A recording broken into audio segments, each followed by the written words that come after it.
Halo anak-anak, selamat pagi. Kembali lagi berjumpa dengan Bu Guru Mita lewat video pembelajaran pagi hari ini.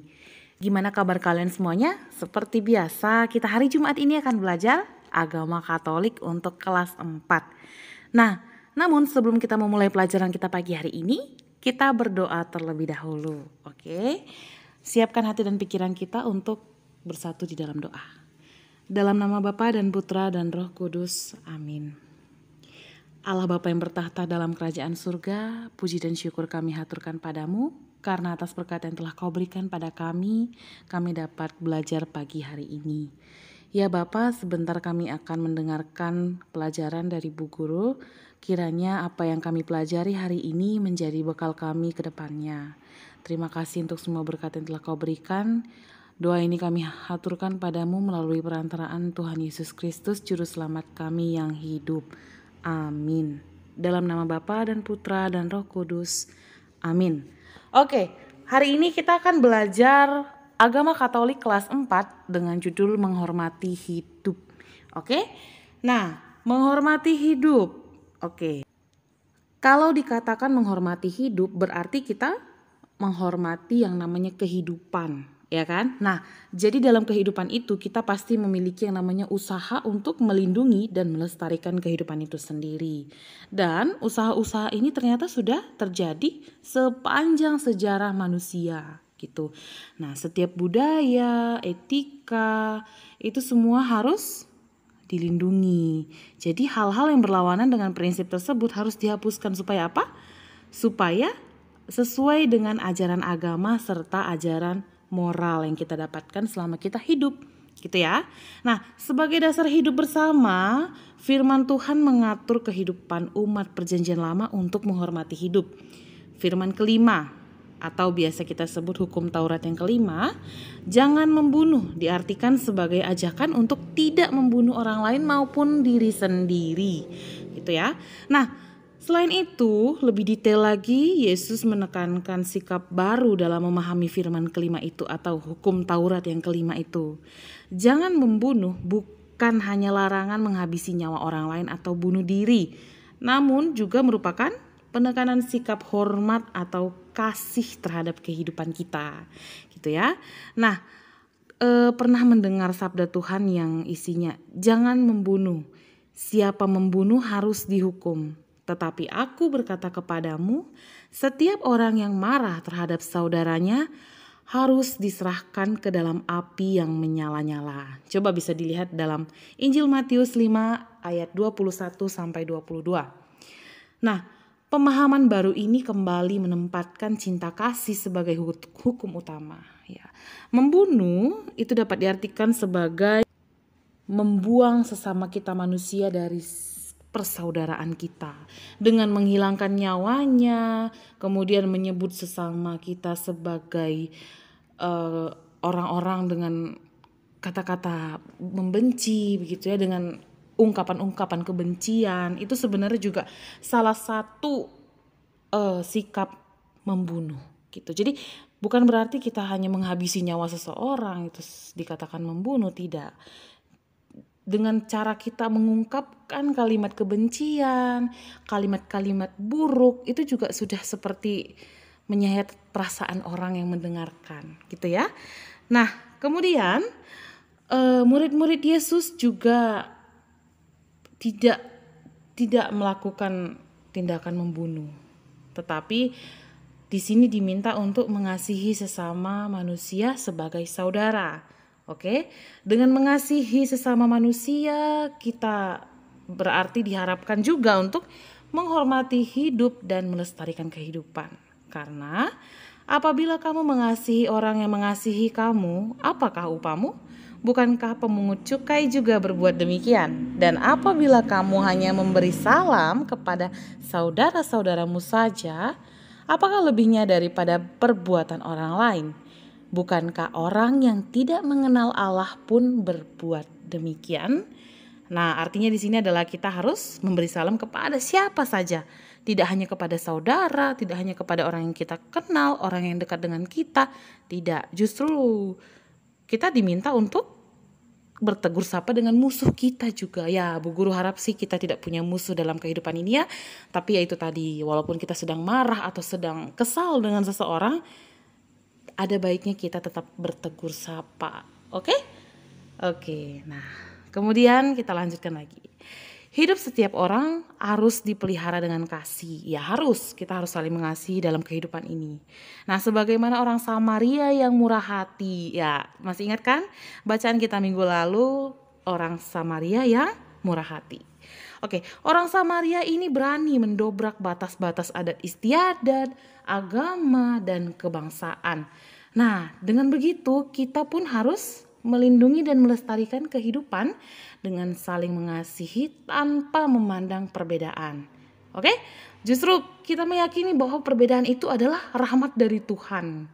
Ya, dan itu menandakan bahwa kita semua adalah anak Allah begitu. Nah, kekerasan, sikap kurang peduli terhadap orang lain itu bisa menjadi permasalahan besar dalam kehidupan kita.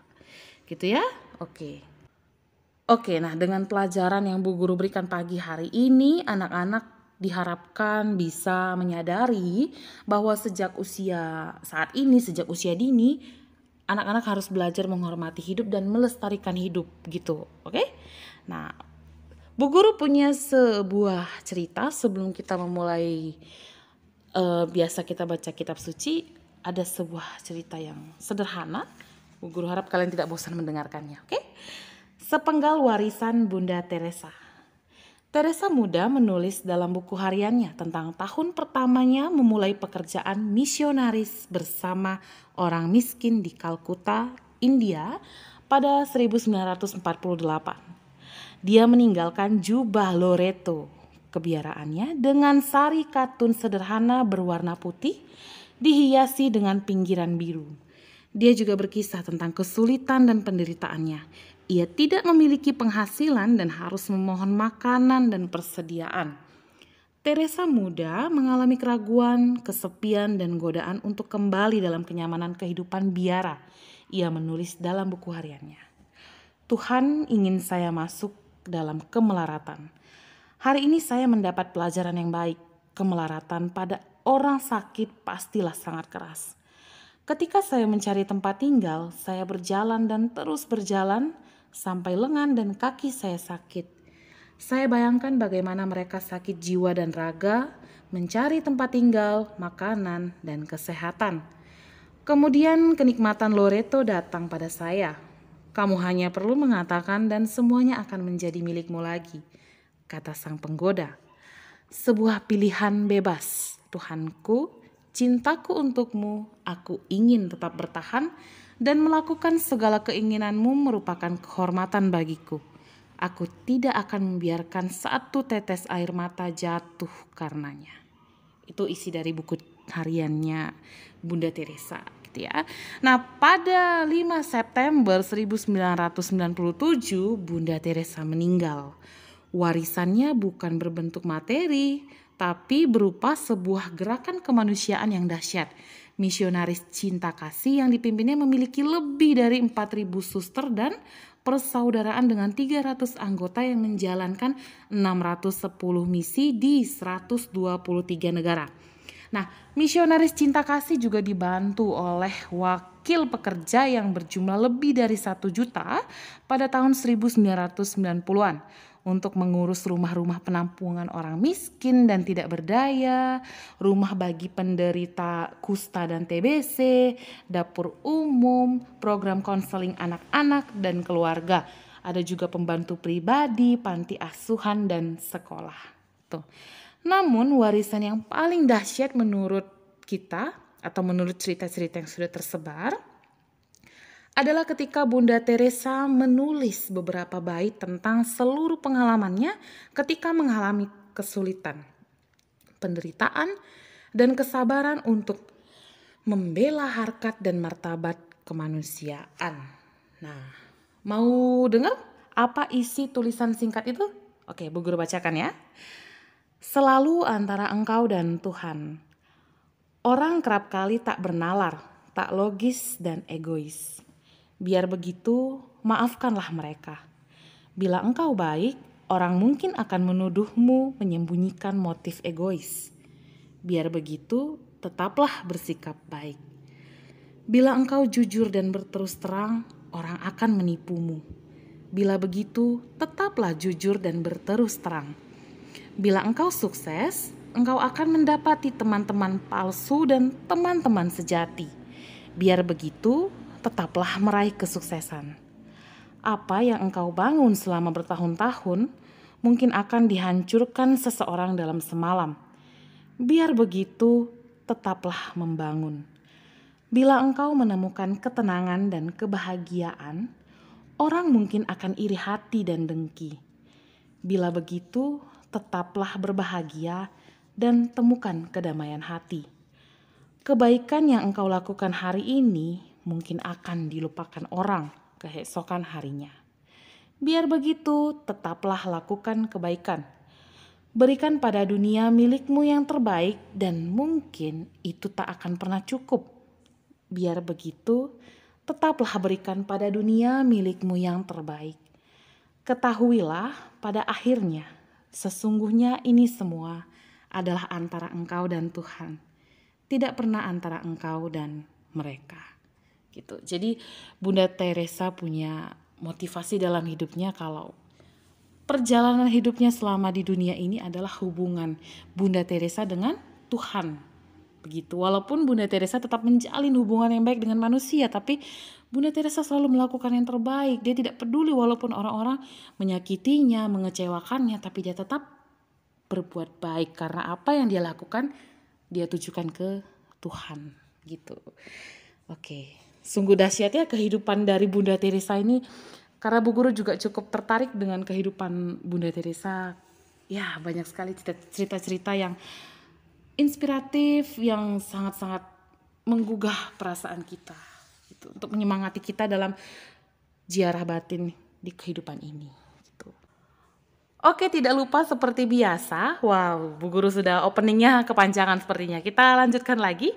Untuk bacaan kitab suci hari ini diambil dari Injil Matius bab 5 ayat 21 sampai 24. Nah, di sini Bu Guru akan bacakan sedikit, bukan sedikit sih, semua dari bacaan kitab suci hari ini karena kebetulan pendek ya. Oke, beginilah firman Tuhan. Kamu telah mendengar yang difirmankan kepada nenek moyang kita, jangan membunuh, siapa yang membunuh harus dihukum. Tetapi aku berkata kepadamu, setiap orang yang marah terhadap saudaranya harus dihukum. Siapa yang berkata kepada saudaranya kafir harus dihadapkan ke mahkamah agama, dan siapa yang berkata jahil harus diserahkan ke dalam neraka yang menyala-nyala. Sebab itu, jika engkau mempersembahkan persembahanmu di atas mezbah, dan engkau teringat akan sesuatu yang ada dalam hati saudaramu terhadap engkau, tinggalkanlah persembahanmu di depan mezbah itu, dan pergilah berdamai dahulu dengan saudaramu, lalu kembali untuk mempersembahkan persembahanmu itu. Demikianlah Injil Tuhan, terpujilah Kristus. Nah, Bu Guru sangat tertarik dengan kalimat terakhir, ya. Jadi kita diminta untuk bukan memberikan persembahan yang besar, berlomba-lomba memberikan kolekte yang besar, tapi dengan hati yang masih dengki, membenci, dendam, tidak. Jadi Tuhan meminta kita untuk berdamai dulu dengan kehidupan kita, lalu setelah itu Tuhan bisa menerima apa yang kita persembahkan gitu ya. Karena yang diharapkan Tuhan itu bukan materi yang kita berikan, bukan. Tuhan punya segalanya, untuk apa yang kita berikan materi itu tapi hati kita gosong, hati kita penuh dengan duri, ya kan? Nah, Tuhan menginginkan kedamaian itu tadi, lalu kemudian boleh kita memberikan apa yang kita miliki kepada Tuhan. Gitu ya. Nah, refleksi kita pagi hari ini adalah kita lihat. Oke, silakan diberhentikan dulu videonya. Sekalian kalian baca saja, oke? Untuk mengurangi durasi kita ya, dibaca sampai akhir, oke? Oke, kalau sudah dibaca boleh dilanjutkan kembali videonya. Oke, sekian dulu video dari Bu Guru hari ini. Bu Guru harap cerita yang Bu Guru sampaikan hari ini bisa sampai ke hati kalian masing-masing dan tetap semangat ya, meskipun kita belajarnya lewat video atau Zoom, tapi Bu Guru yakin kalian tetap masih semangat. Oke, nah kalau begitu Bu Guru undur diri dan terima kasih untuk perhatian yang kalian berikan pagi hari ini. Dengan akhir pelajaran kita hari ini, mari kita berdoa Salam Maria. Dalam nama Bapa dan Putra dan Roh Kudus. Amin. Salam Maria penuh rahmat Tuhan sertamu, terpujilah engkau di antara wanita dan terpujilah buah tubuhmu Yesus. Santa Maria Bunda Allah, doakanlah kami yang berdosa ini, sekarang dan waktu kami mati. Amin. Dalam nama Bapa dan Putra dan Roh Kudus. Amin. Oke, sekian dulu video dari Bu Guru hari ini. Bu Guru harap semuanya tetap semangat dan tetap menjaga kesehatan. Oke? Selamat pagi dan salam DigiTM.